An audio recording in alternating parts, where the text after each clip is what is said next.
গতকালের ঘটনায় কসবা থানার তরফ থেকে একটা মামলা করা হয়েছে চাকরিহারাদের বিরুদ্ধে। আমরা এখানে অন্যদিকে ডিআই একটি গতকাল থেকে বসে রয়েছি আচার্য সদনের সামনে, কারণ আমাদের করছেন ডিআই এই 3 তারিখ এপ্রিল মাসে অভিযোগের ভিত্তিতে আরো একটা মামলা আমরা হয়েছে আজকে চাকরিহারাদের বিরুদ্ধে। কি বলছেন? এবং এই চাকরি যাদের বিরুদ্ধে মামলা হয়েছে তাদেরকে বলবো ভয় পাবেন না, কোনো ভয়ের বিষয় নেই। সরকার ভয় পেয়েছে। আপনারা নিজেদের চাকরি বাঁচানোর জন্য যে লড়াইটা লড়ছেন, সেই লড়াইটা আরো দাঁতে দাঁত চেপে মারিটা চোয়ালটা শক্ত করে লড়ে যান। এইসব ভয় দেখানোর চেষ্টা করে যে কোনো শাসক। সুতরাং এই যে আমাদের যোগ্য শিক্ষক শিক্ষাকর্মীদের যে লাঠি মারা, তাদেরকে যে লাঠি পেটা করা, লাঞ্ছনা করা, এর বিরুদ্ধে আমাদের প্রতিবাদ সোচ্চার। বাংলার মানুষকে আমি বলবো, নাগরিকদের আমি জানাতে চাই, আর কবে হে বাঙালি আপনাদের বিবেক জাগ্রত হবে।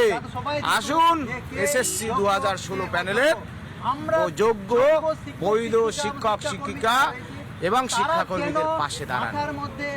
এই রাজ্য সরকারের পুলিশের এই যে সুমোটো ব্যাপার, কসবা থানা পুলিশও সুমোটো করেছে চাকরিহারাদের বিরুদ্ধে। যারা লাঠি চার্জ করলো তারাই আবার পুলিশে গিয়ে তারা সুমোটো করলো সেই পুলিশই।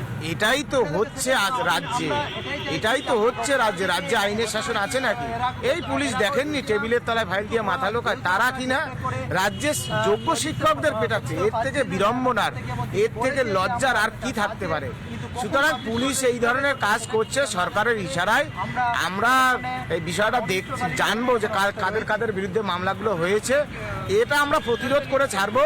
আমাদেরকেও ভয় দেখানোর চেষ্টা হয়েছে, আমরা আচার্য সদনে অবস্থান করছি। আমরা এই ভয়ের কাছে মাথা নত করিনি। পুলিশ কিচ্ছু করতে পারবে না, আমরা সত্যের পথে আছি। আমরা জয়ী হব। যোগ্যদের তালিকা প্রকাশ করে, মিরর ইমেজ প্রকাশ করে যোগ্যদের চাকরি বাঁচান, মুখ্যমন্ত্রীর কাছে আবেদন। নইলে এই আন্দোলন চলবে। অনশন শুরু হয়ে গেছে, দেখতে থাকুন। একেবারে আমি আরেকজনের সাথে কথা বলার চেষ্টা করব। আপনি তো অনশনে বসছেন আজকে থেকে। হ্যাঁ, কিন্তু আজকে যখন কসবা থানা গতকাল যে ঘটনা ঘটেছে আমরা দেখেছি, সেই জায়গায় দাঁড়িয়ে কসবা থানা ইতিমধ্যে সুমোটো করছে চাকরিহারাদের বিরুদ্ধে। না, এটা একদমই মিথ্যা এবং অসত্য একটা ঘটনা।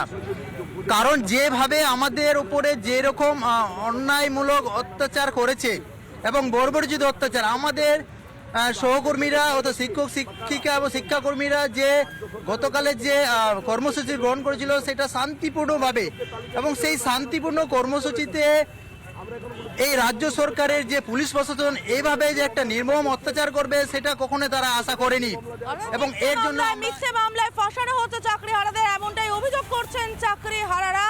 সব থেকে বড় খবর এই মুহূর্তে। আপাতত তোমাকে ধন্যবাদ তুলিকা, আপাতত ধন্যবাদ। কিন্তু নজর রাখছি আমরা এদিকে, কারণ আজ থেকে অনশন শুরু করলেন তারা। ওএমআর শিটের মিরর ইমেজ আপলোড না করা পর্যন্ত এই অনশন চলবে, পরিষ্কার জানিয়ে দিলেন চাকরিহারারা। প্রতি মুহূর্তে এই খবর আমরা নজর রাখবো। ফিরছে একটা ছোট্ট বিরতির পর, সঙ্গে থাকুন।